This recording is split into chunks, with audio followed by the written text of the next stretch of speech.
Okay, good morning. എല്ലാവർക്കും സുപ്രഭാതം നേരുകയാണ്.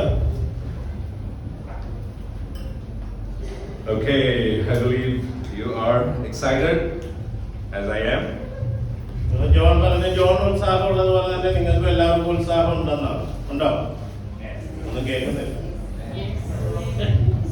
I was a little desperate because we were doing our YouTube and it was going awesome this morning, and just about 10 minutes back the laptop crashed, and so we're trying to record it and we'll put it later. ഞാൻ രാവിലെ എല്ലാം വളരെ മനോഹരമായിട്ട് യൂട്യൂബിൽ ലൈവായിട്ട് പോയിക്കൊണ്ടിരിക്കുകയായിരുന്നു. കുറച്ച് 10 minute മുമ്പ് ലാപ്ടോപ്പിന്റെ വെടി തീർന്നു. അതുകൊണ്ട് ഇനി റെക്കോർഡ് ചെയ്തിട്ട് പിന്നീട് അത് സംപ്രേഷണം ചെയ്യുന്നതായിരിക്കും. So sorry about all those who were expecting. Hopefully you'll be able to upload it by today. വളരെയധികം ആൾക്കാർ യൂട്യൂബിൽ അറ്റൻഡ് ചെയ്യാൻ വേണ്ടിയിട്ട് ആഗ്രഹിച്ച് വെയിറ്റ് ചെയ്തിരിക്കുന്നവരുണ്ട്. അവരോട് ഖേദം അറിയിക്കുകയാണ്. തീർച്ചയായിട്ടും ഇന്ന് വൈകുന്നേരത്തിനുള്ളിൽ അത് അപ്പ് ചെയ്യുന്നതായിരിക്കും. Okay. Yeah, it was definitely a wonderful last week. I hope you all enjoyed. കഴിഞ്ഞ ആഴ്ച വളരെ നല്ലൊരു സമയമായിരുന്നു അല്ലേ? എല്ലാവരും വളരെയധികം ആസ്വദിച്ചില്ലേ അവിടെ? And got wet in the rain. മഴയത്ത് നനഞ്ഞു കാണും ചിലരൊക്കെ. And but it was fun. രസമായിരുന്നു അല്ലേ? It was fun to be there supporting the team. അവിടെ ആയിരിക്കുവാനും പ്രത്യേകിച്ച് നമ്മുടെ ടീമിനെ സപ്പോർട്ട് ചെയ്യാനും സാധിക്കുന്നു. അവർ ജയിക്കുന്നത് കൂടെ കാണുമ്പോൾ ഉത്സാഹത്തിന് ഒരു കുറവുണ്ടാകും. That's right. You know, it was very exciting to see our team being victorious. Congratulations to the entire team and for all of us. I was excited to see all the mothers of the players. My goodness. I've never seen them. വളരെ ഉത്സാഹമുള്ള കാര്യമായിരുന്നു. ചരിത്രത്തിൽ ആദ്യമായിട്ട് ബാംഗ്ലൂരിനെ തോൽപ്പിച്ച് കേരളം ട്രോഫിയുമായിട്ട് വളരെയധികം വിജയശ്രീലാളിതരായിട്ട് നിൽക്കുന്ന കാണാൻ സാധിച്ചതിൽ, അതോടൊപ്പം തന്നെ കളിക്കാരുടെ അമ്മമാരെ കാണാനാണ് ഏറ്റവും വളരെയധികം ഉത്സാഹഭരിതരായിട്ട് അവിടെ ടീമിനെ സപ്പോർട്ട് ചെയ്തുകൊണ്ടിരുന്നത്. And I was able to see some of us. I've never seen you screaming like this. ചില ആൾക്കാർ ഇതുപോലെ കിടന്ന് അലറുന്ന കേട്ടിട്ടില്ല. ചിലപ്പോ സ്കൂളിലൊക്കെ ആയിരിക്കും അല്ല, ഇവിടെ കിടന്ന് അലറാൻ പറ്റത്തില്ല. അവിടെ We were like small children. നമ്മൾ കൊച്ചു കുട്ടികളെ പോലെ ആയിരുന്നു അല്ലേ? ഇത് ആവശ്യം കേട്ടോ, ലൈഫിൽ ഇടയ്ക്കൊക്കെ അലറണോ? ഇടയ്ക്കിടയ്ക്ക് അത് ആവശ്യമാണ്. നമ്മള് ഇടയ്ക്ക് നമ്മുടെ ചെറിയ കുഞ്ഞുങ്ങൾ അകത്തേക്ക് പുറത്തു വരുന്നതൊക്കെ നല്ലതാണ് അല്ലേ? Small, the little child-like things should come out. നമ്മളിലുള്ള കുട്ടികൾ, നമ്മുടെ ഉള്ളിലുള്ള കുട്ടി മനസ്സുകള്, കുട്ടികളുടേതായിട്ടുള്ള വികൃതികളൊക്കെ പുറത്തേക്ക് എടുക്കുന്ന നല്ല കാര്യമാണല്ലേ? ഒന്ന് അലറുക, വയറ്റിന്റെ ഉള്ളിൽ നിന്നൊക്കെ ഇങ്ങനെ അലറാൻ സാധിക്കാൻ പറയുന്നത് നല്ല കാര്യമാണ്. Yeah, I was very excited. Anyway, that was fun and hopefully we'll be able to organize one every year. എല്ലാ വർഷവും ഇതുപോലത്തെ സമയങ്ങൾ നമുക്ക് ഉണ്ടാകട്ടെ എന്ന് പ്രതീക്ഷിക്കുകയാണ്. അങ്ങനെ പ്ലാൻ ചെയ്യാൻ സാധിക്കുമെന്ന് പ്രതീക്ഷിക്കുന്നു. Let's go to the message. Before that, let's pray. സന്ദേശത്തിലേക്ക് പോകുന്നതിന് മുമ്പായിട്ട് നമുക്ക് പ്രാർത്ഥിക്കാം. Father, we are glad that we could be in your presence, we could talk to you, we could hear you, and even as we hear your words, I pray our hearts would respond. Our hearts would respond and digest what we are hearing, and deep inside our hearts we could take and we could accept what has been given to us today, Father. We submit, Father, everything in your hands. In Jesus' name I pray. Amen. Okay, we have been talking about our favorite topic.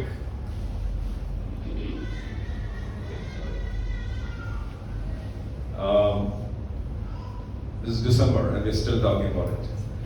ഞാൻ ഡിസംബറിൽ എത്തിയിരിക്കുകയാണ്. ഇപ്പോഴും ആദ്യ സ്നേഹത്തിൽ തന്നെയാണ്. സ്നേഹം വിട്ടുള്ള ഒരു ഇടപാട് വേണം. Okay. Maybe we will change once we reach the new year.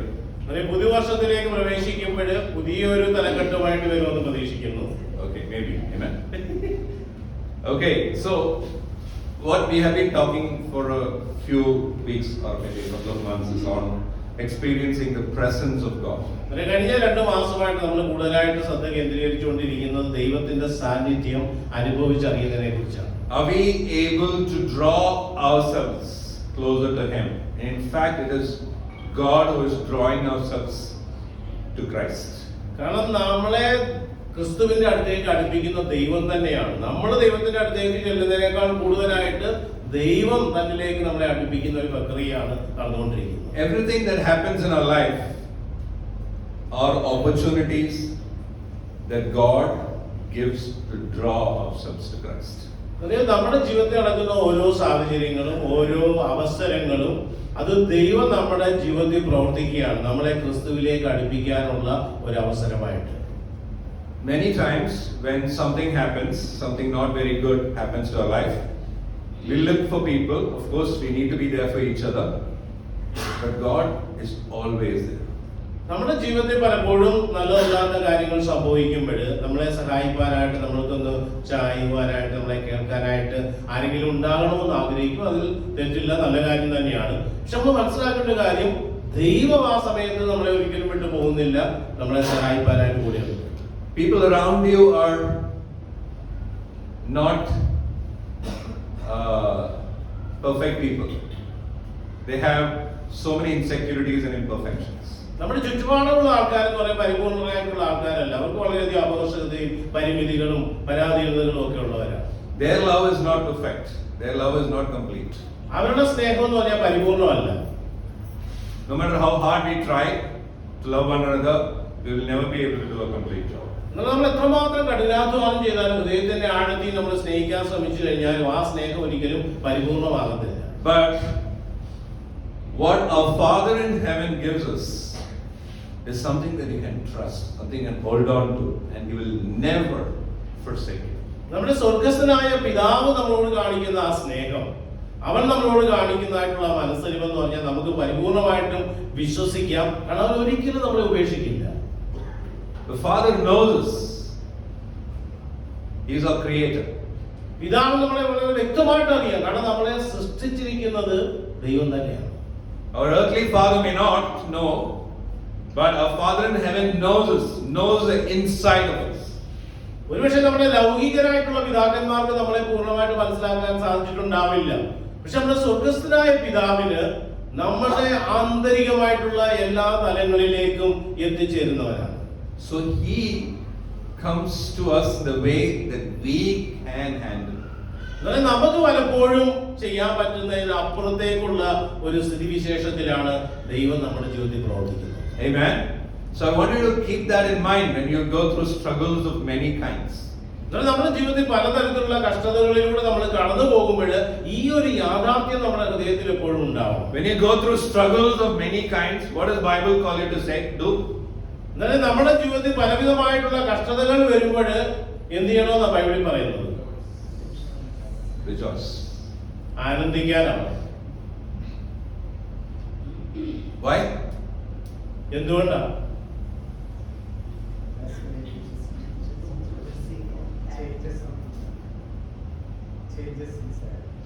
Okay.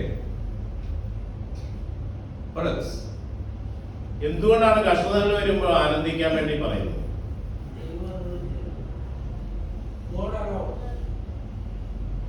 Gold out. Devan അനുവദിക്കുന്നു. Okay. Okay. All those are great. Maturity, fantastic. You know. But what is the use of all those things when we don't have God? And He's saying, I'm the closest. He's the closest when we go through struggles of many kinds. നമ്മുടെ ജീവിതത്തിൽ പലതരത്തിലുള്ള കഷ്ടപ്പാടുകളിലൂടെ കടന്നു പോകുമ്പോൾ നമ്മൾ തിരിച്ചറിയുന്ന ഒരു യാഥാർത്ഥ്യമുണ്ട്. ദൈവമാണ് ആ സമയത്ത് നമ്മുടെ ഏറ്റവും സമീപത്തുള്ളത്. But we do look for other people, which is okay, and we have to learn to try our best to be there for each other. നമ്മൾ തീർച്ചയായിട്ടും നമ്മുടെ ദൈവത്തിന്റെ ആഴത്തിൽ നമ്മൾ ശ്രമിക്കണം മറ്റുള്ളവരെ സഹായിക്കാനായിട്ട്. നമ്മുടെ ജീവിതത്തിൽ കഷ്ടപ്പാട് വരുമ്പോഴും നമ്മൾ ആദ്യം പോകുന്നത് മറ്റുള്ളവരുടെ അടുത്തേക്കാണ്. നല്ല കാര്യം തന്നെയാണ്. പക്ഷെ അതിനപ്പുറത്തേക്ക് നമ്മൾ വളരുവാൻ തയ്യാറാണ്. So rejoicing is a spiritual term, or enjoying is a spiritual term. We have been talking about it for the last couple of weeks. കഴിഞ്ഞ 2 ആഴ്ചകളായിട്ട് നമ്മൾ സംസാരിച്ചുകൊണ്ടിരിക്കുകയാണ് സന്തോഷിക്കുന്നതിനെ കുറിച്ച്, ആനന്ദിക്കുന്നതിനെ കുറിച്ച്. ഇതെന്ന് പറഞ്ഞു കഴിഞ്ഞാൽ ആത്മീകമായിട്ടുള്ള ഒരു കാര്യമാണ്. It is a work of the Spirit. അതെന്ന് പറഞ്ഞാൽ ആത്മാവിന്റെ പ്രവർത്തനമാണ്. So the Spirit works in us that we rejoice through suffering, and He puts in us, He produces in us that joy that never changes. നമ്മുടെ ജീവിതത്തിൽ കഷ്ടപ്പാടിലൂടെ കടന്നു പോകുമ്പോൾ ദൈവത്തിന്റെ ആത്മാവ് നമ്മളിൽ പ്രവർത്തിക്കുകയാണ്. പ്രവർത്തിച്ചുകൊണ്ട് നമ്മളെ ആനന്ദഭരിതരാക്കുകയാണ്, സന്തോഷിക്കുവാനായിട്ട്. ആ സമയത്തും സന്തോഷിക്കാൻ നമ്മളെ തയ്യാറാക്കുന്നത് ദൈവത്തിന്റെ ആത്മാവ് തന്നെയാണ്. So the circumstances and situations cannot take away that joy, cannot undo that joy, the work that the Spirit has done inside us. കാരണം നമ്മുടെ ഉള്ളിൽ ആത്മാവ് പ്രവർത്തിച്ചിരിക്കുന്ന കാര്യങ്ങളെ നമ്മുടെ സാഹചര്യങ്ങൾക്കോ നമ്മുടെ പ്രശ്നങ്ങൾക്കോ പ്രതിസന്ധികൾക്കോ അതിനെ എടുത്തു മാറ്റാൻ പറ്റില്ല. So today we're going to see one more time. ഒരു പ്രാവശ്യം കൂടെ നമ്മൾ അതിനെക്കുറിച്ച് നോക്കാനായിട്ട് പോവുകയാണ്. Rejoice. It's a season of rejoicing as well, right? നമുക്കറിയാം ഈ ഒരു കാലം അല്ലെങ്കിൽ ഈ ഒരു സമയം എന്ന് പറയുന്നത്, സീസൺ എന്ന് പറയുന്നത് തന്നെ ആഘോഷത്തിന്റെ സന്തോഷത്തിന്റെ സമയമാണ്, അല്ലേ? God has given us every season to rejoice. ദൈവം നമുക്ക് എല്ലാ അവസരങ്ങളും തന്നിട്ടുണ്ട് ആനന്ദിക്കാനായിട്ട്. But man has set aside only December for rejoicing. പക്ഷെ മനുഷ്യൻ ഡിസംബർ മാസം മാത്രം അതിനു വേണ്ടി മാറ്റി വെച്ചിരിക്കുന്നു സന്തോഷിക്കാനായിട്ട്. Every month is for rejoicing. Even Good Friday is for rejoicing. എല്ലാ മാസവും ആഘോഷിക്കാനും ആനന്ദിക്കാനും ഉള്ളതാ. അത് ദുഃഖവെള്ളിയാഴ്ച ഉൾപ്പെടെ. ആ പേര് തന്നെ മാറണം, അല്ലേ? ഇംഗ്ലീഷിലാണെങ്കിൽ ഗുഡ് ഫ്രൈഡേ ആണ്, മലയാളികളെ അതിന്റെ ദുഃഖവെള്ളിയാഴ്ച. Okay. Last time, I think Sachin and Thomas were talking about the same topic on rejoicing. കഴിഞ്ഞ 2 ആഴ്ചയായിട്ട് നമ്മൾ കേൾക്കുകയുണ്ടായി. തോമസ് സംസാരിച്ചു, സച്ചിൻ സംസാരിച്ചു, സന്തോഷിക്കുന്നതിനെ കുറിച്ചാണ് സംസാരിച്ചത്. When Bible says joy is the fruit of the Spirit, this rejoicing in the presence of God is also the work of the Spirit. ആനന്ദം എന്ന് പറയുന്നത് ആത്മാവിന്റെ ഫലമാണെങ്കിൽ നമ്മൾ ആഘോഷിക്കുക അല്ലെ സന്തോഷിക്കുക എന്ന് പറയുന്നത് ആത്മാവിന്റെ പ്രതിപ്രവർത്തനം കൊണ്ട് സംഭവിക്കുന്ന ഒരു കാര്യം. God wants us to have joy in us, and He has given us a Spirit to build that joy. ദൈവം ആഗ്രഹിക്കുന്നത് നമ്മൾ എപ്പോഴും ആനന്ദമുള്ളവരായിരിക്കണം. അങ്ങനെ ദൈവത്തിൽ തന്റെ ആത്മാവിനെ തന്നെ നമ്മുടെ ഉള്ളിൽ ഉപയോഗിക്കുന്നത് നമുക്ക് അങ്ങനെയുള്ള ഒരു ആനന്ദം നേടിയെടുക്കുവാൻ വേണ്ടിയാണ്. So the full purpose of salvation, is that God wants us to grow in that joy and grow in rejoicing as we grow in His presence. ദൈവത്തിന്റെ സന്നിധിയിലായിരിക്കുമ്പോൾ, ദൈവത്തിന്റെ സന്നിധിയിലേക്ക് നമ്മൾ കൂടുതലായിട്ട് കൂട്ടിച്ചേർക്കപ്പെടുമ്പോൾ രക്ഷയുടെ ഏറ്റവും വലിയ പദ്ധതി, അതിന്റെ പ്രക്രിയ എന്ന് പറയുന്നത് തന്നെ ആ ആനന്ദത്തിൽ നമ്മുടെ ജീവിതത്തില് സന്തോഷഭരിതരായിട്ടിരിക്കുക എന്നുള്ളതാണ്. അതിനുവേണ്ടിയാണ് ദൈവത്തിന്റെ ആത്മാവ് നമ്മളിൽ നിരന്തരം പ്രവർത്തിച്ചുകൊണ്ടിരിക്കുന്നത്. Man is the only creature created to experience God. ദൈവത്തെ അനുഭവിച്ചറിയാൻ വേണ്ടി സൃഷ്ടിക്കപ്പെട്ടിരിക്കുന്ന ഒരേ ഒരു സൃഷ്ടി എന്ന് പറയുന്നത് മനുഷ്യനാണ്. Not to know God and not to be intimate with Him is to deny our own fundamental purpose of living. നമ്മൾ ദൈവത്തെ അറിയാതിരിക്കുക, ദൈവത്തിന്റെ സാന്നിധ്യം അനുഭവിച്ചറിയാൻ പറ്റാതിരിക്കുക എന്ന് പറഞ്ഞു കഴിഞ്ഞാല് അടിസ്ഥാനപരമായിട്ട് നമ്മളെ എന്തിനു വേണ്ടിയിട്ടാണോ സൃഷ്ടിക്കപ്പെട്ടിരിക്കുന്നത് ആ ഒരു കാര്യത്തെ നിരാകരിക്കുക എന്നാണ് അർത്ഥം. Like the first day when Adam sinned, God came, right?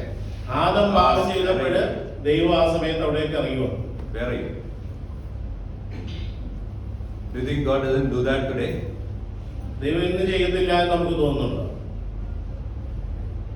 God did not come in the cool of the evening to fellowship with the birds and the animals and the trees. He came to fellowship with man. ദൈവം സായാഹ്നത്തില് അല്ലെങ്കിൽ എന്താ പറയുക ചൂട് കുറഞ്ഞിരിക്കുന്ന ഒരു സമയത്ത് അവിടെയുള്ള പക്ഷികളോ മറ്റു മൃഗങ്ങളോ ഇഴജന്തുക്കളോ അവയുമായിട്ടൊരു സംസർഗത്തിന് വേണ്ടിയിട്ടല്ല ഇറങ്ങി വന്നത്, മനുഷ്യനുമായിട്ടുള്ള ഒരു സംസർഗത്തിന് വേണ്ടി. Isn't it?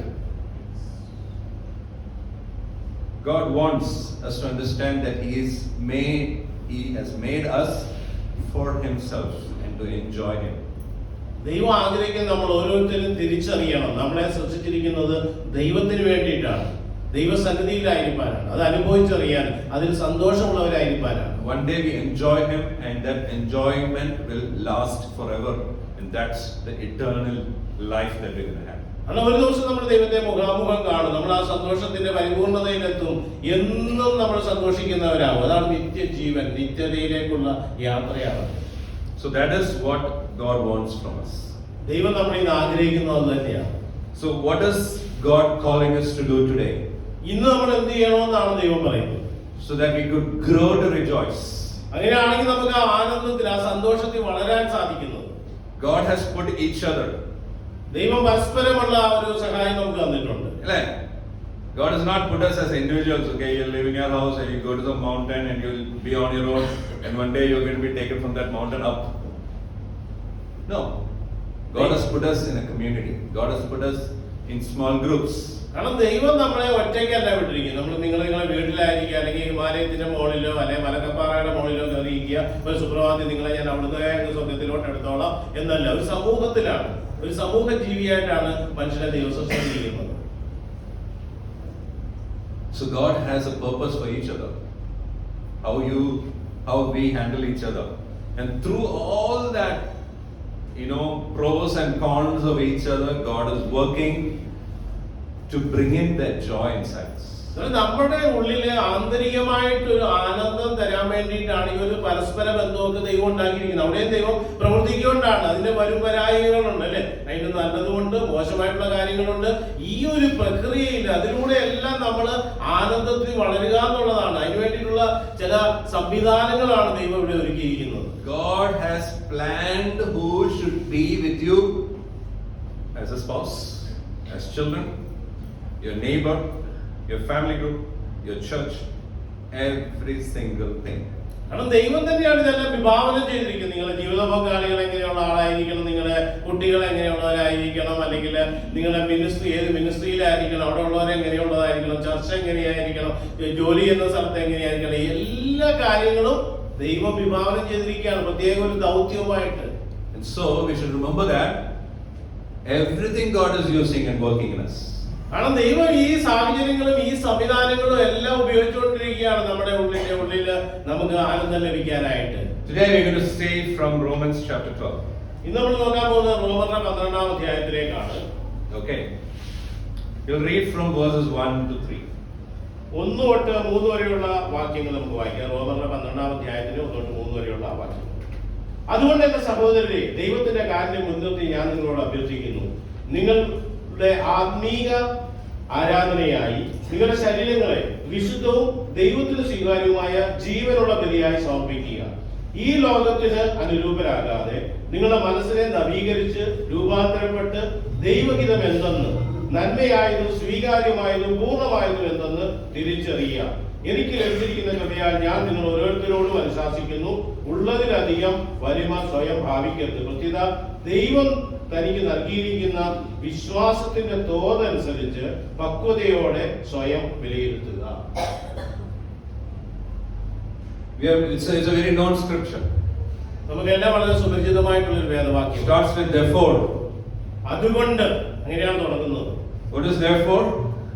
എന്തുകൊണ്ടാണ് അതുകൊണ്ടെന്ന് പറയുന്നത്? He's saying in verse chapter 11, he's saying that I am working to save all. Maybe an Israelite, maybe a Greek, maybe a Jew. I am working to save all. ഇവിടെ പറയുന്നത് 11-ാമത്തെ അധ്യായത്തിൽ പറയുന്നത് ഞാൻ പ്രവർത്തിച്ചുകൊണ്ടിരിക്കുന്ന സകല ജനത്തെയും രക്ഷിക്കാനാണ്. ഇസ്രായേലിനെ ഞാൻ ഉപേക്ഷിച്ചിട്ടില്ല, വിജാതിയെ ഞാൻ രക്ഷിക്കും, യവനനെ രക്ഷിക്കും, ഗ്രീക്കാരെ രക്ഷിക്കും, എല്ലായിടത്തും രക്ഷ കൈവരുന്നതിനെ കുറിച്ചാണ് പറയുന്നത്. Offer your bodies as living sacrifices. അതുകൊണ്ട് നിങ്ങളുടെ ശരീരങ്ങളെ ജീവനുള്ള ബലിയായിട്ട് സമർപ്പിക്കുക. We're going to see about sacrifice. Sacrifice is an important thing. Sacrifice is worship as well. യാഗം എന്ന് പറയുന്നത്, ബലി എന്ന് പറയുന്നത്, അതെന്ന് പറയുന്നത് ദൈവത്തിന് മുമ്പിൽ നമ്മളെ തന്നെ സമർപ്പിക്കുന്ന ഒരു കാര്യം കൂടിയാണ്. How can it says therefore offer your bodies as living sacrifices. ഇവിടെ പറയുന്നത് നിങ്ങളുടെ ശരീരങ്ങളെ ജീവനുള്ള ബലിയായിട്ട് സമർപ്പിക്കുക. Holy and pleasing to God. ഇവിടെ പറയുന്നത് ദൈവത്തിന് സ്വീകാര്യമായിട്ടുള്ളതും വിശുദ്ധവുമായിട്ടുള്ള ബലിയായിട്ട്. How can our bodies be living sacrifice? എങ്ങനെ നമ്മുടെ ശരീരം ജീവനുള്ള ബലിയായിട്ട് തീരാൻ We സാധിക്കും? might have our own understanding, like we might be thinking, okay, this is how it should be, I need to sacrifice myself. All those things are right. പക്ഷേ ഇതിനെക്കുറിച്ച് പറയുമ്പോൾ നമുക്ക് നമ്മുടേതായിട്ടുള്ള ചില നിലപാടുകളോ നമ്മുടേതായിട്ടുള്ള മനസ്സിലാക്കലോ ഉണ്ടാകാമായിരിക്കാം. ഞാൻ എന്നെ തന്നെ ത്യജിക്കണം, അല്ലെ അത് ചെയ്യണം, ഇത് ചെയ്യണം, അതൊക്കെ ശരി തന്നെയാണ്. Sacrifice, the word sacrifice comes from the Old Testament, right? ബലി എന്ന് പറയുന്ന വാക്ക് പഴയ നിയമത്തിൽ നിന്നാണ് കടന്നു വന്നിരിക്കുന്നത്. There's a purpose behind that. അതിനുവേണ്ടി ഒരു ഉദ്ദേശമുണ്ട്. The main purpose of sacrifice is that we be humble. യാഗത്തിന്റെ അല്ലെ ബലിയുടെ ഏറ്റവും വലിയ ലക്ഷ്യം എന്ന് പറഞ്ഞു കഴിഞ്ഞാൽ നമ്മൾ നമ്മളെ തന്നെ താഴ്ത്തി എളിമപ്പെടുത്തുകയാണ്. We can make sacrifices only if we are clothed with humility. നമ്മൾ എളിമ ധരിക്കുന്നുണ്ടെങ്കിൽ മാത്രമേ യാഗം നടത്താൻ സാധിക്കുള്ളൂ യഥാർത്ഥമായിട്ടുള്ളത്.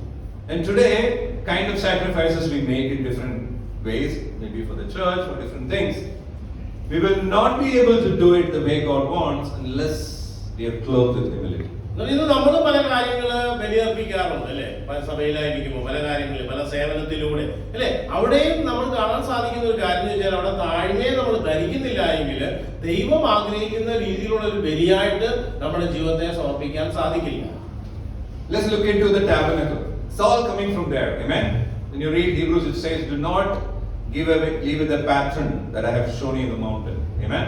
It's all coming from the tabernacle. We get a lot of things to learn from that. കാരണം നമുക്കറിയാം ഇതിന്റെ എല്ലാം ബലിയുടെ എല്ലാം തുടക്കം എന്ന് പറയുന്നത് ഇങ്ങോട്ടുള്ള സംസർഗം എല്ലാം തുടങ്ങുന്നത് സമാഗമ കൂടാരത്തിൽ നിന്നാണ്. Can you see the tabernacle? നിങ്ങൾക്ക് കാണാൻ പറ്റുന്നുണ്ടോ സമാഗമന കൂടാരം? These are all the different tribes and their tents. കാരണം അവിടെ നമുക്ക് കാണാൻ സാധിക്കുന്ന വ്യത്യസ്ത തരത്തിലുള്ള Okay, I think.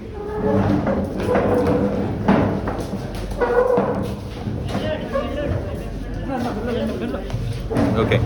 Can some brothers help?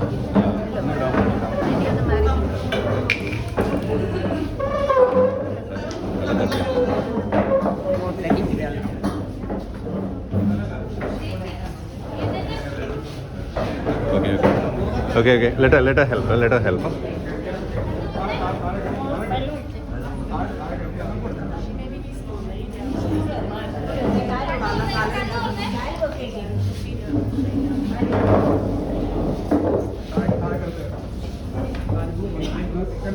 ഒരു ചെയർ കൂടെ എടുക്കുക.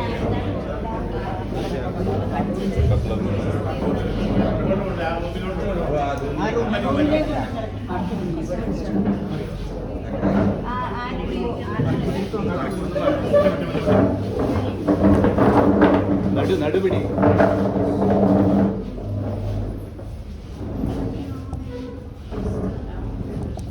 I think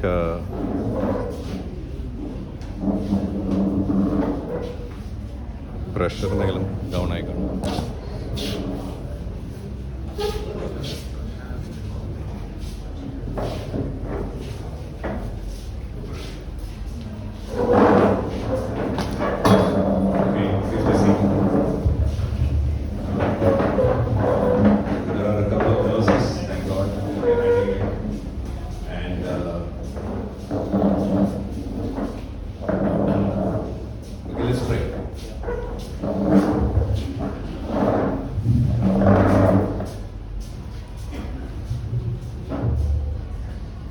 Let's pray.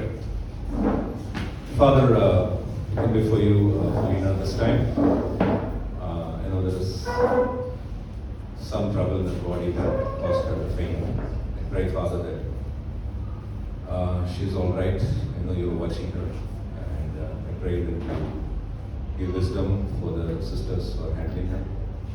And take control of the situation. Submit this time into your hands. All of our minds in your hands, Father. In Jesus' name I pray. Amen. Let's wait till we get some info from there.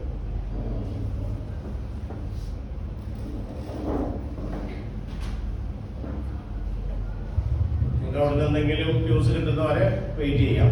She seems to be okay with it. That's what she's showing me. കണ്ടിട്ട് പ്രത്യേകിച്ച് കുഴപ്പങ്ങളൊന്നുമില്ല. കണ്ടിട്ട് പ്രത്യേകിച്ച് കുഴപ്പങ്ങളൊന്നുമില്ല. BP down ആവുന്നു. Food കഴിക്കാം.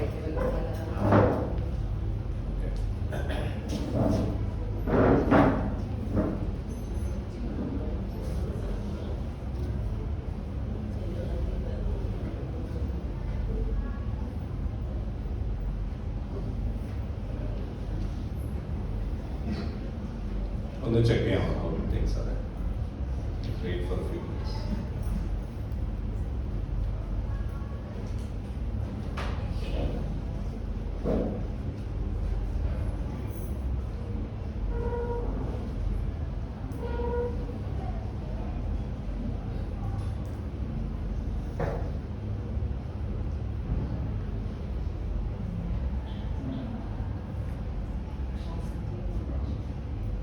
Sure. Okay. We're taking her to the hospital. We have the brothers to help out. Okay. Okay. We're here at the taking the illustration of the tabernacle. You see the little square, and that's inside that we call it the inner court. Outside, usually it's called the outer court. കാരണം നമുക്കിവിടെ കാണുന്ന സമാഗമന കൂടാരം എന്ന് പറയുന്നത് അതിന്റെ പുറത്തേക്ക് നോക്കിക്കഴിഞ്ഞാൽ നമുക്ക് കാണാൻ സാധിക്കും പുറത്തുള്ള ആൾക്കാർക്ക് വിജാതിരായിട്ടുള്ള ആൾക്കാർക്ക് വന്നിരിക്കാനായിട്ടുള്ളത്. അകത്തളവ് എന്ന് പറയുന്നത് യഹൂദന്മാർക്ക് വന്നിരിക്കാനായിട്ടുള്ളത്. So that okay, you can the court, the outer court is called the court of the Gentiles, and they cannot enter. And so many people around the world would come till there. They come so far, they come so near, yet they would not want to enter. ഇവിടെ കാണാൻ സാധിക്കുന്നത് ഈ പുറത്തെ തളവെന്ന് പറയുന്നത് വിജാതിയർക്ക് യഹൂദരല്ലാത്ത ആൾക്കാർക്ക് വന്നിരിക്കാനുള്ളതാണ്. പക്ഷെ രസകരമായ കാര്യം എന്താണെന്ന് ചോദിച്ചു കഴിഞ്ഞാൽ ലോകത്തിന്റെ നാനാഭാഗത്തു നിന്നും വിജാതിയരായിട്ടുള്ള ആൾക്കാർ അവിടേക്ക് കടന്നു വരും. അവർക്ക് അകത്തേക്ക് കടക്കാൻ പറ്റില്ല, പുറത്ത് നിന്ന് കാണാൻ മാത്രമേ പറ്റുള്ളൂ. എന്നിട്ടും ആൾക്കാർ അവിടെ വന്ന് വെയിറ്റ് ചെയ്യും. Tabernacle is a makeshift tent, can keep moving. ഈ സമാഗമന കൂടാരം എന്ന് പറഞ്ഞാൽ താൽക്കാലികമായിട്ട് ഉണ്ടാക്കിയിരിക്കുന്നതാണ്. അതിന് എപ്പോ വേണമെങ്കിലും എങ്ങോട്ട് വേണമെങ്കിലും മാറ്റാം. So they kept moving. They kept moving from one place to another, and they would carry the entire thing, pack it up, and they move from there. Every time God tells them to move, they moved. കാരണം ദൈവം ഓരോ പ്രാവശ്യം അവരോട് കൽപ്പിക്കുന്ന സമയത്ത് ഈ സമാഗമന കൂടാരത്തെ മുഴുവൻ പാക്ക് ചെയ്ത് അടുത്ത സ്ഥലത്തേക്ക് കൊണ്ടുപോയി അവിടെ സെറ്റ് ചെയ്യും. അവിടെയായിരിക്കും ദൈവത്തിന്റെ സാന്നിധ്യം. One day I can show you a video how the entire description of every piece of wood is there in the Bible. കാരണം ഈ സമാഗമന കൂടാരത്തിൽ ഉപയോഗിക്കേണ്ട ഓരോ തടിയും അതിന്റെ അളവിനെ കുറിച്ച് എന്ത് തടിയായിരിക്കണം എന്നൊക്കെ ഉള്ളതിനെ കുറിച്ച് വിശദമായിട്ടുള്ള വിവരണങ്ങളുണ്ട്. അതിനെ കുറിച്ചുള്ള ഒരു വീഡിയോ വേണമെങ്കിൽ ഒരു ദിവസം കാണിക്കാൻ പറ്റും. You see that the tent on top, and how many stitches should be there in the tent. That's also described in the Bible. അത് നമ്മൾ കാണാൻ സാധിക്കുന്ന മോളില് മൂടിയിരിക്കുന്നതായിട്ടുള്ള ഒരു ടെന്റിന്റെ മൂട് പടം അല്ലെ, അതിന്റെ പോലും എത്ര തുന്നൽ അതിൽ ഉണ്ടാവണം എന്നുള്ള പോലും നിബന്ധനയുണ്ട്. എത്ര തുന്നൽ ഉണ്ടാവണം. We'll not go that deeply, but what I'm telling us, can you relate? Our life is supposed to be this, kept moving, keep moving. Wherever God is calling us, keep moving. നമ്മുടെ ജീവിതം തന്നെ ഇതുപോലെ ആയിരിക്കേണ്ടതല്ലേ. ദൈവം എങ്ങോട്ട് പോകാൻ പറയുന്നു അങ്ങോട്ട് പോകണം. എവിടെയാണോ ദൈവത്തിന്റെ സാന്നിധ്യം അവിടേക്ക് നമ്മൾ പോകണമായിരുന്നു. The inner court. The court consists of two stations, the altar and laver. ഇവിടെ നമുക്ക് കാണാൻ സാധിക്കുന്ന അകത്തളത്തിലേക്ക് നോക്കിക്കഴിഞ്ഞു കഴിഞ്ഞാല് അവിടെ എന്ന് പറഞ്ഞു കഴിഞ്ഞാൽ ഒരു യാഗപീഠം നമുക്ക് കാണാനായിട്ട് സാധിക്കും. രണ്ട് തലങ്ങളായിട്ടാണ് ഇതിനെ Inside the inner court, we have the altar. അതാണ് യാഗപീഠം. The altar and the laver. You see the laver? കാരണം അവിടെ നമുക്ക് കഴുകുവാനായിട്ടുള്ള ഒരു സ്ഥലം കാണാനായിട്ട്. This is the laver. This is the altar. The altar is this great brazen. It is not very pretty thing like you see in the video. കാരണം നമ്മൾ കാണുന്നത് പോലെ ഈ യാഗപീഠം എന്ന് പറഞ്ഞാൽ ഇത്ര മനോഹരമായിട്ട് ഉണ്ടാക്കിയിരിക്കുന്ന ഒരു സ്ഥലമല്ല ആക്ച്വലി അത്. കാരണം ഇത് ഉണ്ടാക്കിയിരിക്കുന്ന ഒരു കാര്യം നമുക്കൊരു കാണാൻ മനസ്സിലാക്കാൻ പറ്റും. It is a topless furnace.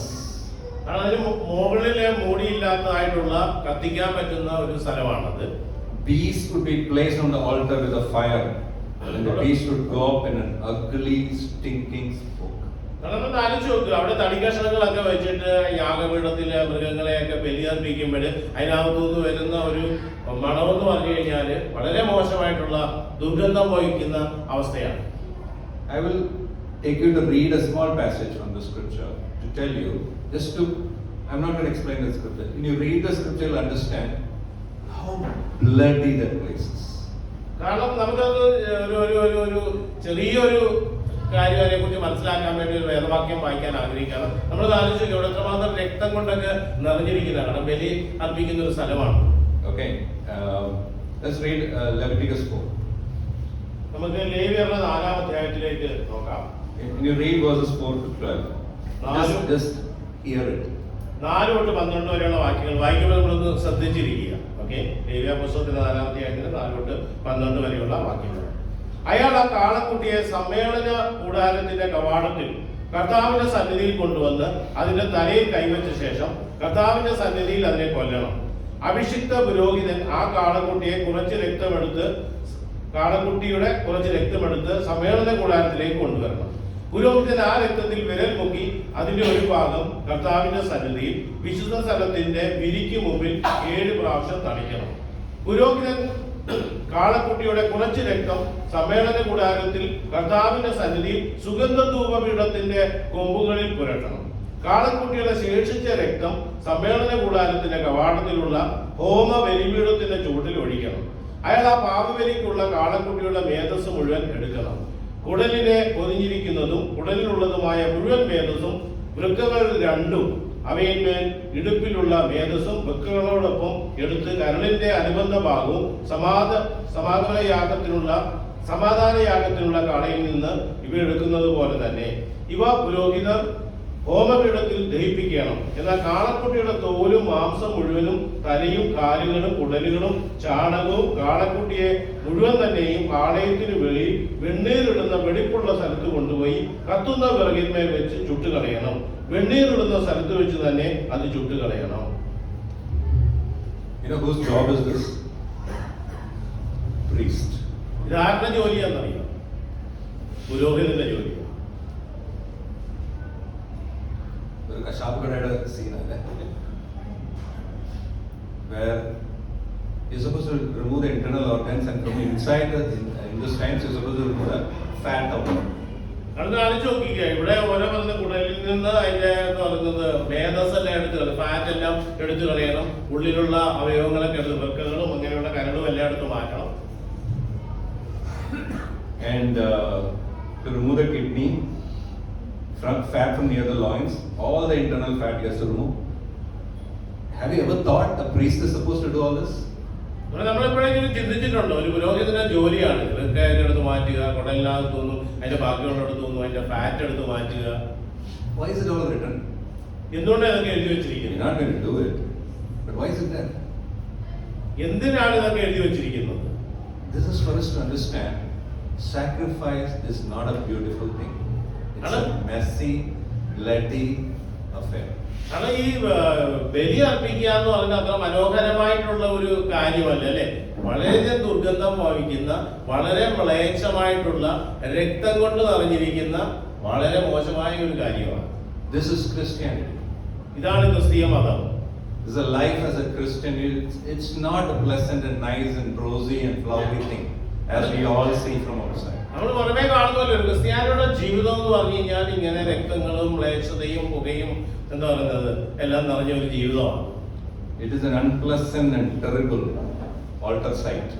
കാരണം ഇവിടെ നമ്മൾ കാണുന്ന യാഗപീഠത്തിൽ കാണുന്നതെന്ന് പറഞ്ഞാൽ ഒരിക്കലും കണ്ണിനും പകരമായിട്ടോ അല്ലെങ്കിൽ വളരെ നല്ലതായിട്ടുള്ള ഒന്നല്ല. നമ്മളവിടെ ആയിരിക്കാൻ ഒരിക്കലും ആഗ്രഹിക്കാത്തതാണ്. അങ്ങനെ മോശമായിട്ടുള്ള ഒരു ലക്ഷണമാണ് അവിടെ കാണുന്നത്.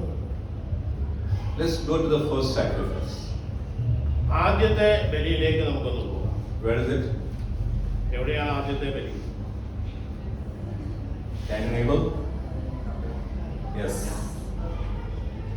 Before that there was one more sacrifice which is not really mentioned in the Bible, which God did for to clothe Adam and Eve. കാരണം ഇതിനു മുമ്പുള്ള ഒരു ബലിയെ കുറിച്ച് പറയുന്നത്, അതിനെക്കുറിച്ച് ഫുള്ളായിട്ടൊന്നും പറയില്ല. ആദാമിനും ഹവ്വയ്ക്കും എന്ന് പറയുന്നത് മൃഗത്തിന്റെ തൊലി കൊണ്ട് അല്ലെ വസ്ത്രം ഉണ്ടാക്കി കൊടുത്തു എന്ന് പറയുന്നുണ്ട്. അപ്പൊ അവിടെ ഒരു ബലി നടന്നിട്ടുണ്ട്. Cain and Abel, Genesis 4. We'll read from 2 to 5.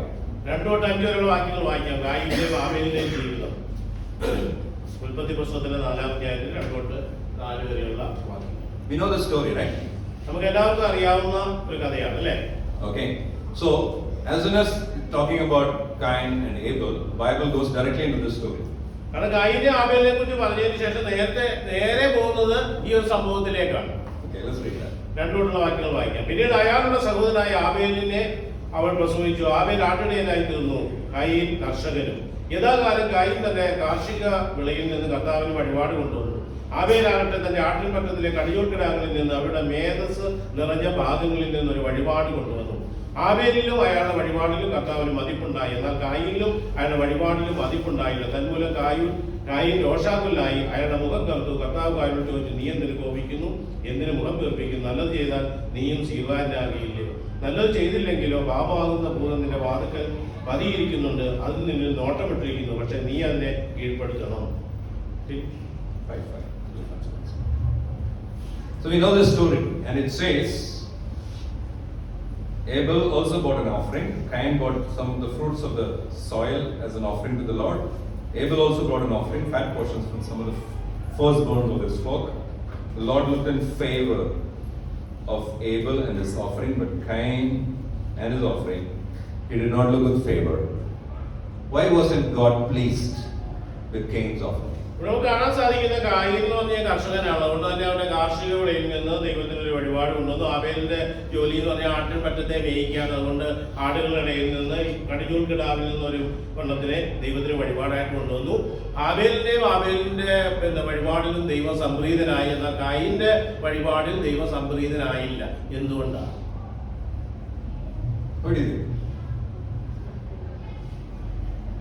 എന്തുകൊണ്ടാണെന്ന് അത് നിങ്ങൾക്ക് തോന്നുന്നു? ജീവനുള്ള ബലി. Okay, non veg. Okay, I have heard this also for a very long time. I don't think so, because sacrifices, God doesn't look at maybe non-veg or veg or vegetation or animals we are sacrificing, life, blood. Many of the stories because it's blood sacrifice. That's why I like it. Yes. Cain, it was not like Cain was a bad man and Abel was a good man. ഇവിടെ നമ്മൾ ഒരിക്കലും വിചാരിക്കില്ല കായീൻ എന്ന് പറഞ്ഞ മോശമായ ഒരു വ്യക്തിയും ആബേൽ എന്ന് പറഞ്ഞൊരു നല്ലൊരു വ്യക്തിയുമായിരുന്നു, അല്ലെങ്കിൽ ഇത് വെജിറ്റേറിയനും നോൺ വെജിറ്റേറിയനും തമ്മിലുള്ളൊരു കോമ്പറ്റീഷൻ ആണ് എന്ന് നമ്മൾ വിചാരിക്കില്ല. In fact, they both are bad people. രണ്ടുപേരും മോശമായ ആൾക്കാരാണ്. They both are the same parents, right? രണ്ടുപേരുടെ മാതാപിതാക്കൾ ഒന്ന് തന്നെയാണ്. But Abel knew he was bad. പക്ഷെ ആബേലിനെ സംബന്ധിച്ചുള്ള അവന് അറിയാമായിരുന്നു അവൻ മോശമാണ്, അവന്റെ പിതാവും ആദാമും ചെയ്ത മോശമായ കാര്യമാണെന്ന് മനസ്സിലാക്കി. But Cain denied the truth and acted like he was a good man. പക്ഷെ കായീനെ സംബന്ധിച്ചിടത്തോളം അവൻ ആ യാഥാർത്ഥ്യത്തെ അവഗണിച്ചു കളഞ്ഞിട്ട് വിചാരിക്കും ഞാൻ നല്ലവനായ ഒരാളാണ്. How do you know? എങ്ങനെ നമുക്കറിയാം? And that's why his sacrifice is not taken.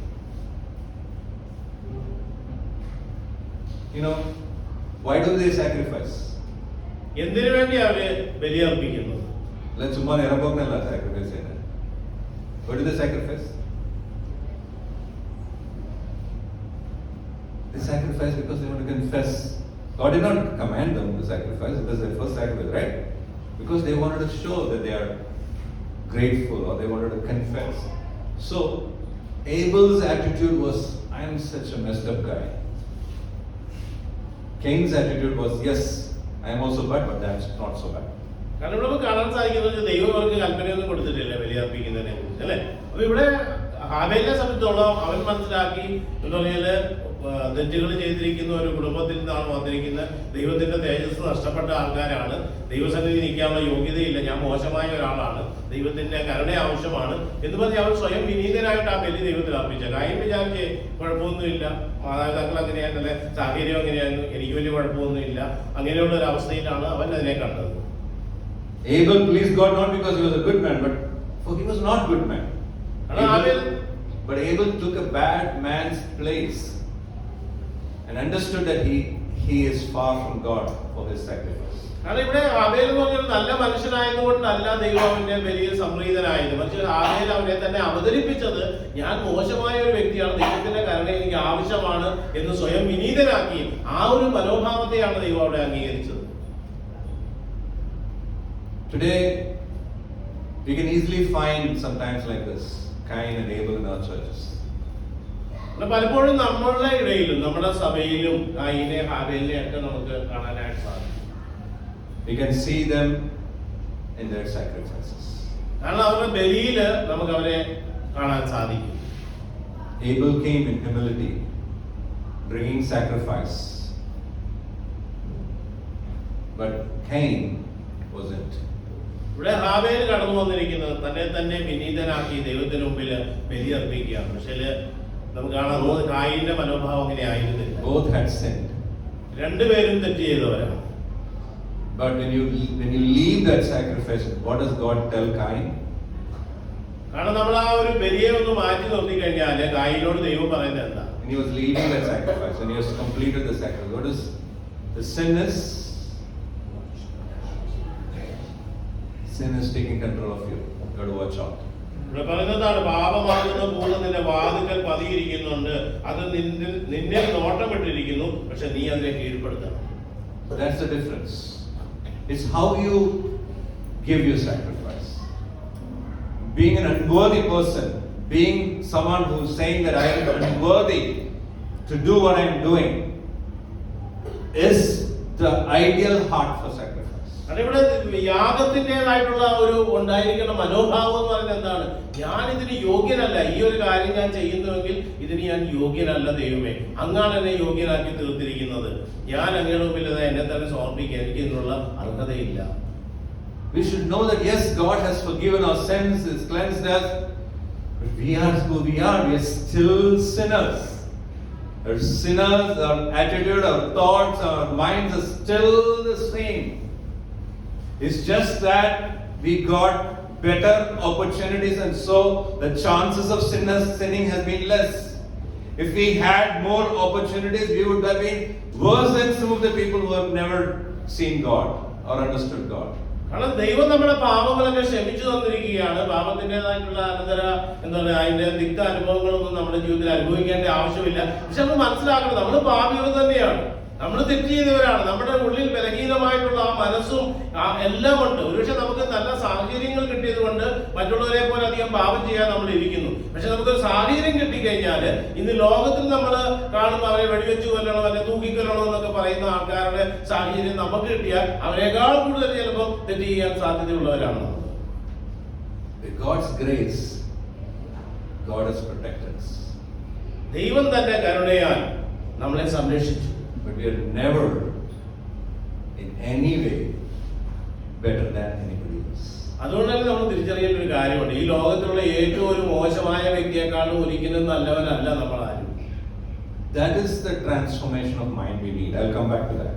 കാരണം അങ്ങനത്തെയുള്ള ഒരു മനസ്സിന്റെ രൂപാന്തരമാണ് നമുക്ക് സംഭവിക്കേണ്ടത്. Some of these things. Okay.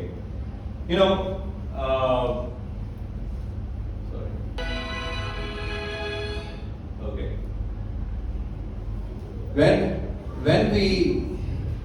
When you come to this scripture, there are two things the scripture is talking about. നമ്മൾ ആ വചനത്തിലേക്ക് നോക്കുമ്പോൾ, Romans 12. Yeah. റോമർ 12 നമ്മൾ നോക്കുമ്പോൾ രണ്ട് കാര്യങ്ങളാണ് നമുക്ക് പ്രധാനമായിട്ട് മനസ്സിലാക്കാനായിട്ട് സാധിക്കുന്നത്. Two do nots. രണ്ട് ചെയ്യരുതെന്ന് പറയുന്ന രണ്ട് കാര്യങ്ങൾ. Do not conform to the pattern of the world. ഈ ലോകത്തിന് അനുരൂപമായിട്ട് ജീവിക്കല്ലേ. Do not think of yourself more highly than you ought to think. കാരണം നിങ്ങൾക്ക് ലഭിച്ചിരിക്കുന്നതിനേക്കാൾ അധികമായിട്ട് വലിമ ഭാവിക്കരുത്. Okay. The first one, it says, do not conform to the pattern of the world, but have a transformation of mind. ഈ ലോകത്തിൽ നമ്മൾ അനുരൂപരാകരുത്, മറിച്ച് എന്താണ്, മനസ്സിൽ ഒരു രൂപാന്തരം ഉണ്ടാവും. The two ingredients that is needed for a pleasing sacrifice. കാരണം ദൈവത്തിന് പ്രീതികരമായിട്ടുള്ള ഒരു യാഗം അർപ്പിക്കുവാൻ വേണ്ടി ഉണ്ടാകേണ്ട രണ്ട് ഘടകങ്ങളാണിത്. When you're having a pleasing sacrifice like Abel, you have joy because of the relationship that you got back. കാരണം ആബേലിന്റെ ആ മനോഭാവത്തോടു കൂടി നമ്മൾ ബലി അർപ്പിക്കുമ്പോൾ അവിടെ ഉണ്ടാകുന്നതെന്ന് പറഞ്ഞു കഴിഞ്ഞാല് സന്തോഷമാണ് അതിനോടൊപ്പം ചേർന്ന് വരുന്ന കാര്യം. So these two are our sacrifice. ഈ രണ്ട് കാര്യങ്ങളാണ് നമ്മൾ ബലി അർപ്പിക്കേണ്ട കാര്യങ്ങൾ. Remember, when I say sacrifice, these two are bloody sacrifices. കാരണം ഈ പറയുന്ന രണ്ട് കാര്യങ്ങളും രക്തമൊഴുക്കിക്കൊണ്ടുള്ള ഒരു യാഗമാണ്. We have to be making sure that we are really sacrificing to get here. കാരണം ഇവിടേക്ക് എത്തിച്ചേരാൻ വേണ്ടി നമ്മൾ നമ്മളെ തന്നെ ബലിയർപ്പിക്കണം. നേരത്തെ പറഞ്ഞതുപോലെ തന്നെ മൃഗത്തെ കട്ട് ചെയ്ത് എന്റെ എന്താ പറയുക മേധസ് എല്ലാം എടുത്തു മാറ്റി വൃക്കയും കിഡ്നിയും എല്ലാം എടുത്തു മാറ്റി രണ്ടുമൂന്ന് തന്നെയാണ് അതെടുത്ത് മാറ്റി നമ്മൾ ആക്കി തീർക്കുന്ന ഒരു അവസ്ഥയെ കുറിച്ചാണ് പറയുന്നത്. The first thing is transformation of mind. Do not conform to the pattern of world. കാരണം മനസ്സിന്റെ രൂപാന്തരത്തെ കുറിച്ചാണ് പറയുന്നത്. But be transformed with the renewing of mind. Then you'll be able to test and approve what God's will is, His good, pleasing and perfect will. നിങ്ങളുടെ മനസ്സിനെ നവീകരിച്ച് രൂപാന്തരപ്പെട്ട് ദൈവഹിതം എന്നത് നന്മയായത് സ്വീകാര്യമായത് പൂർണ്ണമായത് എന്നതും തിരിച്ചറിയുക. I just put that illustration up there. You know what it is? ആ പടത്തിൽ കാണുന്ന എന്താണ്?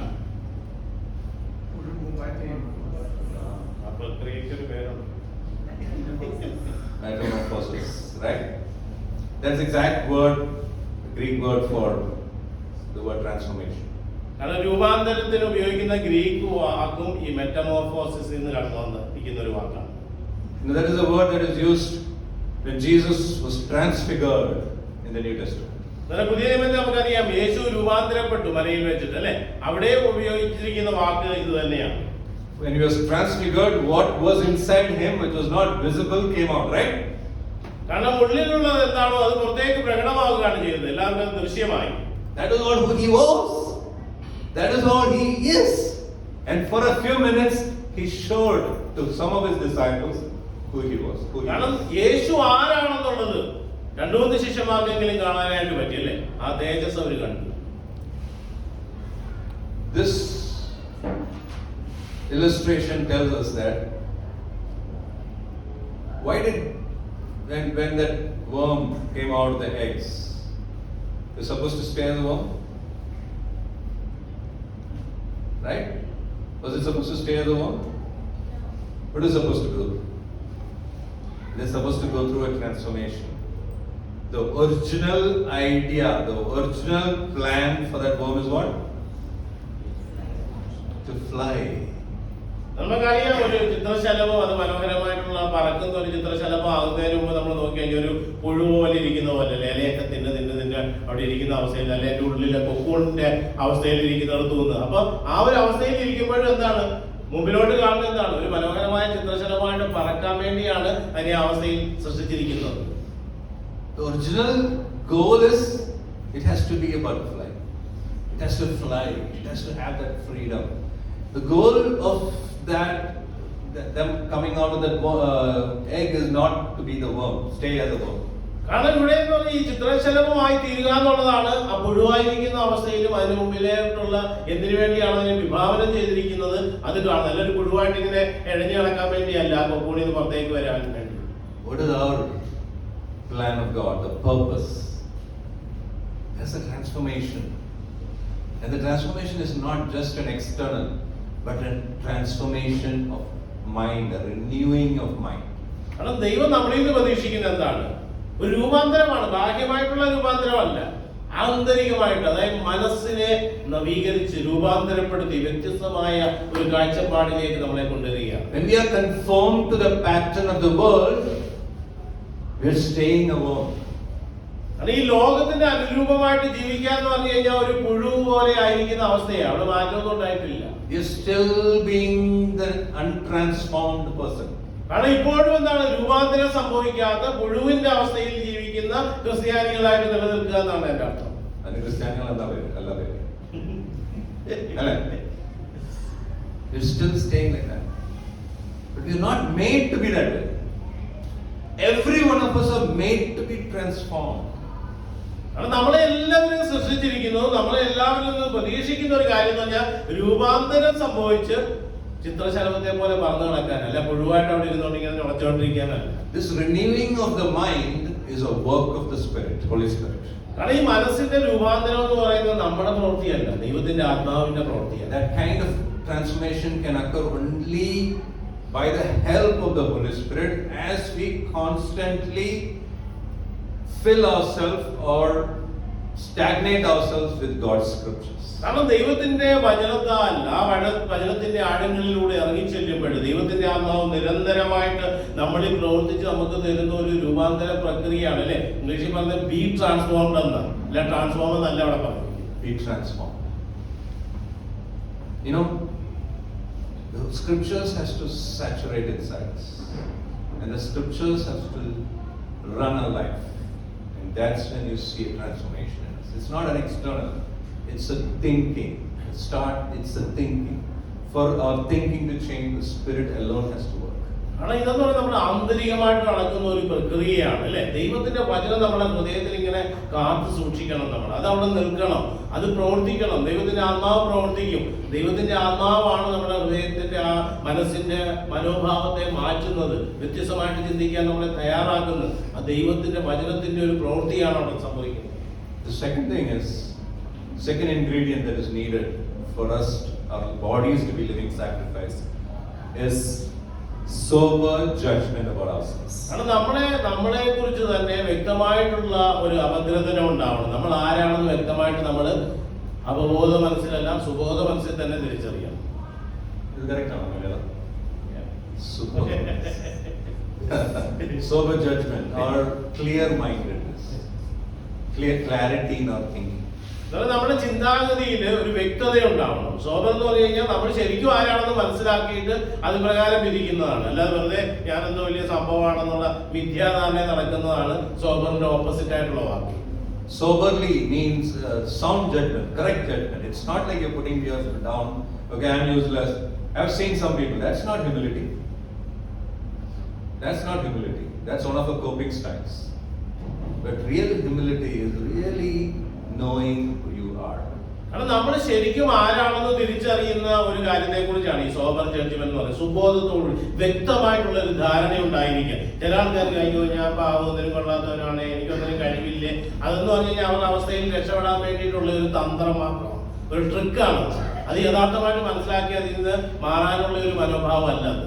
In verse 3 it says, for the grace given me I say to every one of you, do not think of yourself more highly than you ought, but rather think of yourself with sober judgment in accordance with the faith God has distributed to each of you.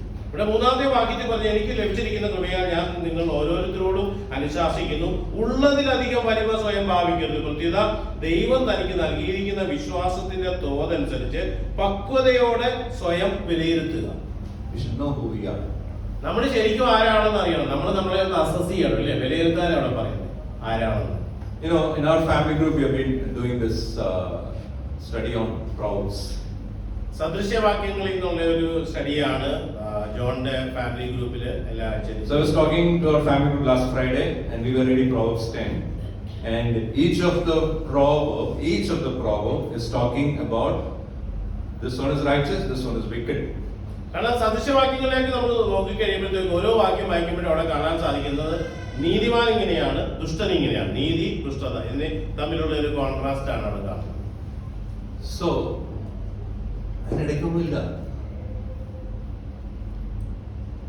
Righteous, wicked, അതിനിടയ്ക്കൊന്നുമില്ല. നമ്മൾ ഇടയ്ക്കാണ് തേടുന്നത്, അല്ലേ? എവിടെയോ ഇടയ്ക്ക് ഞാനുണ്ട്.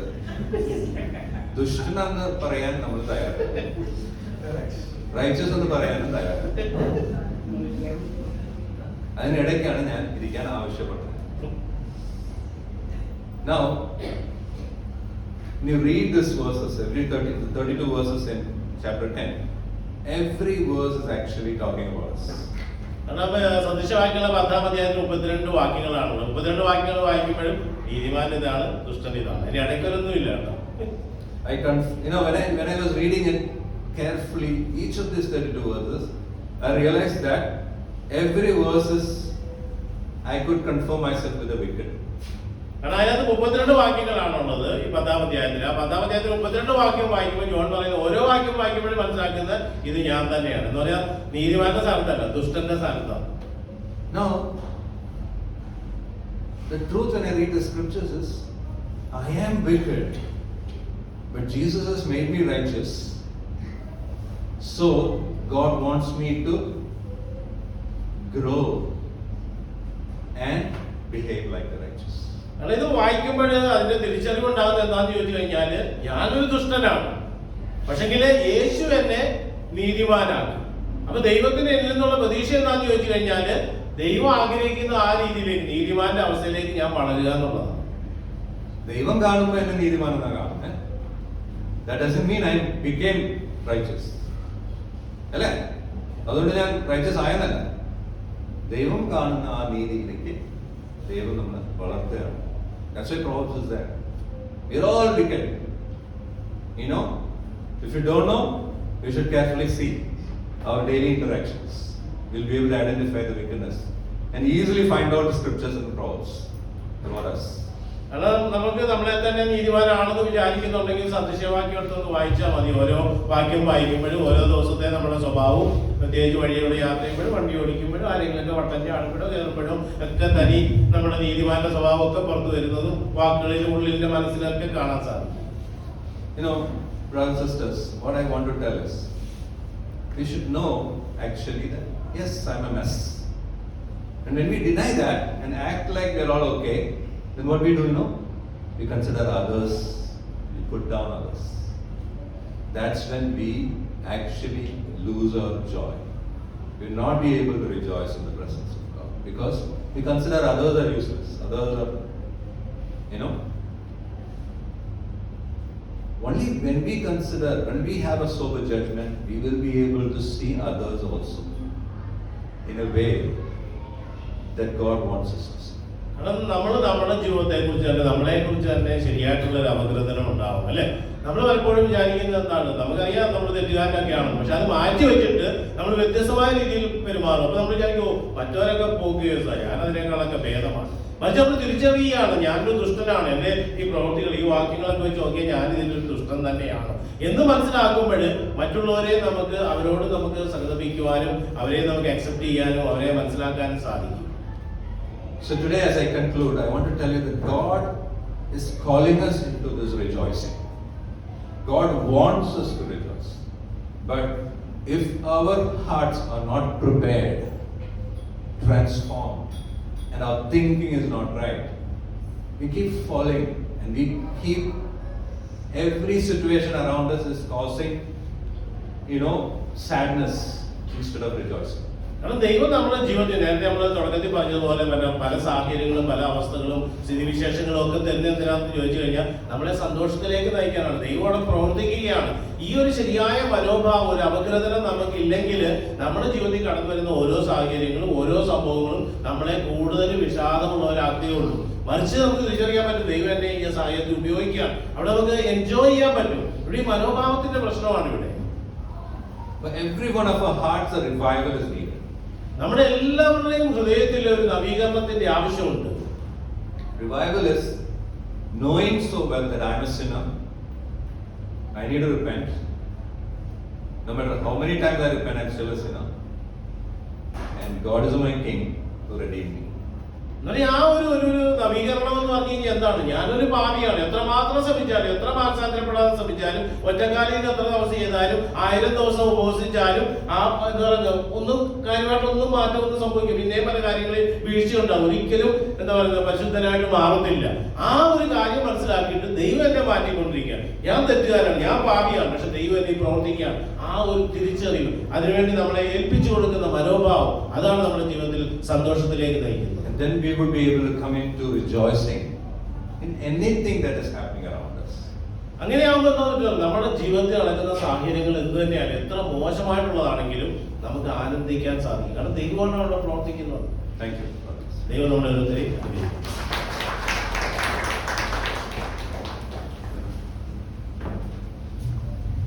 ദൈവവചനത്തിൽ കേൾക്കാൻ ദൈവം നമുക്കൊരു അവസരം തന്നു. തീർച്ചയായിട്ടും നമുക്ക് കൈയടിച്ച് നമ്മളതിനുള്ള നന്ദി പ്രാർത്ഥിച്ചു.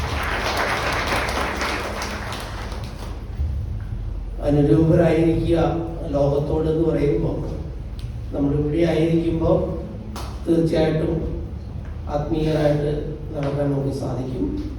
പക്ഷെ ഇവിടുന്ന് കേട്ട കാര്യങ്ങൾ പഠിക്കാനുള്ളൊരു സമയമാണ് ഇവിടെ. അത് പ്രാവർത്തിയാക്കാനുള്ള സമയം നമ്മൾ ഈ ഹോളിൽ നിന്ന് പുറത്തേക്ക് ഇറങ്ങുമ്പോൾ കിട്ടുന്നതാണ്. അതിന് നമുക്ക് നമ്മളാൽ സാധിക്കില്ല, പരിശുദ്ധാത്മാവിൻ്റെ സഹായം കൂടിയേ തീരുന്നു. അപ്പോൾ നമുക്ക് അതിനുവേണ്ടി പ്രത്യേകം പ്രാർത്ഥിക്കാം. പ്രാർത്ഥിച്ചിട്ട് നമുക്ക് കൂട്ടായ്മയിലേക്ക് പോകാം. അതിന് മുമ്പ് അനൗൺസ്മെന്റ് ഉണ്ടാവും. നമുക്ക് എല്ലാവർക്കും തലകളായിട്ട് പ്രാർത്ഥിക്കാം. കരുണാസമ്പന്ന നീതിമാനുമായ ദൈവമേ, നന്ദി പറയുന്നു, സ്തുതിക്കുന്നു. അങ്ങയുടെ കൃപയാൽ ഒരു പ്രഭാതം കൂടി കാണുവാൻ, അങ്ങയുടെ നാമത്തിൽ ഞങ്ങൾക്ക് അങ്ങയുടെ മക്കളായി ഒരുമിച്ച് കൂടുവാനും അവസരം നൽകി അനുഗ്രഹിച്ചു. അങ്ങയെ ആരാധിക്കാനായിട്ട് ഞങ്ങൾ ഇവിടെ ആയിരിക്കുമ്പോൾ അങ്ങ് കൂടെ ഇരുന്ന് അങ്ങയുടെ വചനം ശ്രവിക്കാൻ സഹായിച്ചല്ലോ. ഞങ്ങളുടെ ഹൃദയത്തിലെ ഭാരങ്ങൾ, ഞങ്ങളുടെ ചിന്തകൾ, ആകുലതകൾ സകലവും അങ്ങയിലേക്ക് പരമേൽപ്പിക്കുന്നു പിതാവേ. സദാ സന്തോഷിക്കാനും നിരന്തരം പ്രാർത്ഥിക്കാനും അങ്ങ് ഞങ്ങളെ പരിശീലിപ്പിക്കുന്നതിനായിട്ട് നന്ദി പറയുന്നു. ഇന്ന് കേട്ട വചനങ്ങളാണെങ്കിലും അത് ഞങ്ങളുടെ ജീവിതത്തിലേക്ക് എടുക്കുവാൻ, ഞങ്ങൾ ഇവിടുന്ന് പുറത്തേക്ക് ഇറങ്ങി പോകുമ്പോൾ ഞങ്ങളായിരിക്കുന്ന മേഖലകളിൽ, ജോലി സ്ഥലത്തായിരിക്കാം, റോട്ടിലായിരിക്കാം, ഞങ്ങളുടെ ഭവനത്തിലായിരിക്കാം, അപ്പോഴാണ് ഞങ്ങളുടെ ഹൃദയത്തെ ശരിക്കും തിരിച്ചറിയാൻ സാധിക്കുന്നത്. ആ സമയങ്ങളിൽ അങ്ങ് നൽകിയ ഈ വചനങ്ങൾ ഞങ്ങൾക്ക് ശക്തിയായിരിക്കുവാനും ആ വചനങ്ങൾ പ്രകാരം ഞങ്ങളുടെ ജീവിതത്തെ കെട്ടിപ്പടുക്കാനും സഹായിക്കണമെന്ന് പ്രാർത്ഥിക്കുന്നു. ഈ വചനം ഞങ്ങളോട് സംസാരിച്ച ജോൺ റോയ്ക്കും ഫിലിപ്പോസ് റോയ്ക്കായിട്ട് നന്ദി പറയുന്നു. ലീനയ്ക്ക് വേണ്ടി പ്രത്യേകം പ്രാർത്ഥിക്കുകയാണ് പിതാവേ. ലീനയാണെങ്കിലും ആ ഹോസ്പിറ്റലിൽ പോയിട്ടുണ്ട്.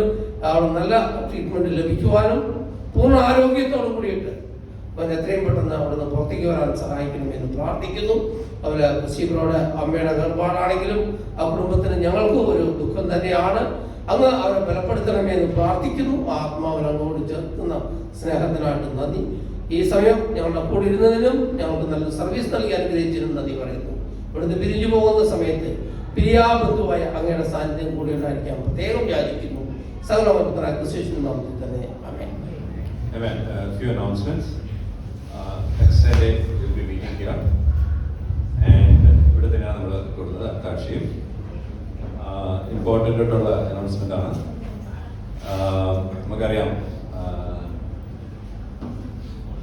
നോക്കി എവിടേക്കാ പോകണമെന്ന് എഴുതിയിട്ടുണ്ടെന്ന് തോന്നുന്നു. ഓക്കെ, ഇമ്പോർട്ടൻറ്റ് തിങ് ഇസ് നമ്മളിപ്പം 105 പേര് എന്തോ പേര് കൊടുത്തിട്ടുണ്ട്. എത്ര പേര്? 104. ഇനി ഒരാൾ കൂടെ വന്നിട്ടുണ്ട്, 105. Okay, my prayer is no one should miss out. Okay, അതിനുവേണ്ടി ഇങ്ങനെ 2 ബസ് എടുക്കേണ്ടി വരും. But I pray that we can find a way how everybody can come. കാരണം നമ്മുടെ ഇപ്പൊ ഏകദേശം 104-105 പേരാണ് കിട്ടിയിരിക്കുന്നത്. ഇതിന്റെ എന്താണെന്ന് അറിയാം, നമ്മൾ ആരും ഇതിനകത്ത് വരാതിരിക്കാൻ പാടില്ല. എന്ത് കാരണത്താലാണോ നമ്മൾ വരാതിരിക്കുന്നത് ആ കാരണം കണ്ടെത്തുവാനും അതിനൊരു പരിഹാരം കണ്ടെത്താനായിട്ടും വളരെയധികം ആഗ്രഹിക്കുന്നുണ്ട്. നമ്മൾ KSRTC ബസ്സിലാണ് പോകുന്നത്. ബസ് വെള്ളത്തിനകത്തോ?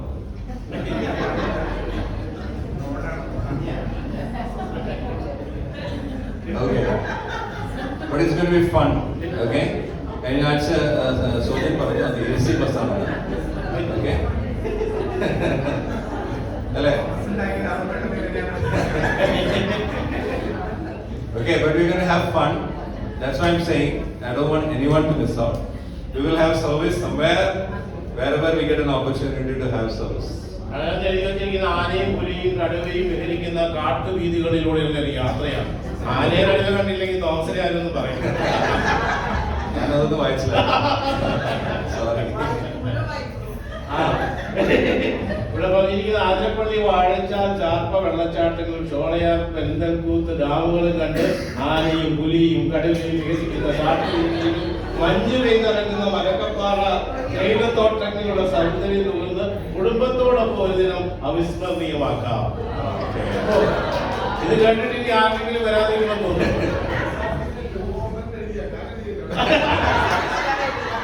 ആനയോ കടുവയോ പുലിയോ മഞ്ഞോ കണ്ടില്ലെങ്കിൽ തോമസോട്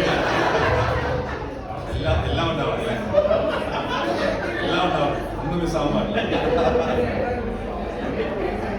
Okay, another important thing we're doing is caroling nights. നമുക്കറിയാം ക്രിസ്മസ് ആയിരിക്കുകയാണ്. ക്രിസ്മസ് ഗാനാലാപത്തിന്റെ സമയങ്ങളാണ്, കാരലിംഗിന്റെ സമയമാണ്. Okay, so We're going to have caroling groups visiting our homes. എന്ന് പറഞ്ഞാല് ക്രിസ്മസ് കാരൽസ് പാടിക്കൊണ്ട് സാന്റാക്ലോസിന്റെ അകമ്പടിയോടുകൂടി നമ്മുടെ ഭവനങ്ങളിൽ സന്ദർശിക്കാൻ അവർ ആഗ്രഹിക്കുന്നുണ്ട്. Okay, തീയതികളുണ്ട് 20, 21, 23. December 20, 21, 23 Friday, Saturday and Monday. That's what I mean. Okay, so Preeti Bobby is going to take the schedule. If you are interested, please give your slot. This slot la varende. Mostly after 7 o'clock on these days. Okay, 7 മണിക്ക് കഴിഞ്ഞിട്ടായിരിക്കും കൂടുതലും ഈ ദിവസങ്ങളിൽ. I want to appreciate the caroling team, the choir. Hopefully, God give a lot of energy for them. 3 days they will be just going after this. 3 ദിവസമാണ് ഈ പാട്ട് പാടുന്നത്. കേരളത്തിനോട് പറയുക, പണ്ടൊക്കെ പള്ളിയിലൊക്കെ പോയിട്ടുള്ള ആൾക്കാർ അറിയാം, 3 ദിവസം വഴിയോടെ നടന്ന് പാട്ട് പാടിയിട്ടുള്ള ആൾക്കാരൊക്കെ ഇവിടെ ഇരിപ്പുണ്ടെന്ന് അറിയാം. അതുകൊണ്ട് 3 ദിവസം വൈകിട്ട് പാടി തകർക്കുക. അപ്പൊ നിങ്ങളുടെ ഭവനത്തിലേക്ക് വരാൻ ആഗ്രഹിക്കുന്നെങ്കിൽ നിങ്ങൾ ആ സ്ലോട്ട് ബുക്ക് ചെയ്യണം. Yes. Okay, so today we have the family group leaders meeting at 12 o'clock. 11:40. Okay, you'll still meet at all here in this place. The fellowship can be moved to the terrace. Thank you. Family group ലീഡേഴ്സിന്റെ meeting 12 മണിക്ക് ഹോളിൽ വെച്ചുണ്ടാവും. ബാക്കിയുള്ള ആൾക്കാർക്ക് നിങ്ങൾക്ക് ചായ കുടിക്കുവാനും മനോഹരമായ സമയം ചെലവഴിക്കാനും ഉന്നതങ്ങളിലേക്ക് പോകാവുന്നതാണ്. Thank you. Okay, let's have a great time of fellowship. Let's move on. നല്ലൊരു കൂട്ടായ്മയുടെ സമയമാകട്ടെ.